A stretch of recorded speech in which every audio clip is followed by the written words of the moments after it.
আর সবাই একটা কি থটস নিয়ে চলেন, খালি চাকরি আর চাকরি, চাকরি আর চাকরি।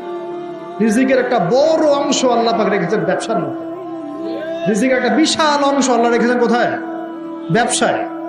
উদ্যোক্তা হন, কৃষিভিত্তিক অর্থনীতি থেকে ফোকাস করেন। কৃষিভিত্তিক অর্থনীতি, আপনি প্রতিভা ঘাটান, ইনোভেটিভ কিছু করেন, নতুনত্ব নিয়ে আসেন, আল্লাহর জমিনকে কাজে লাগান। একটা আয়াত বলি, সূরা আরাফের মধ্যে আল্লাহ বলেছেন, আল্লাহ পাক বলছেন যদি এই জনপদের অধিবাসীরা আল্লাহর প্রতি ইমানদার হতো, আল্লাহ পাক আসমান এবং জমিনের বরকতের সব দরজা খুলে দিতেন। এই জমিনে বরকত আছে, জমিন নিয়ে কাজ করেন, কৃষিভিত্তিক কাজ করেন, ব্যবসা করেন।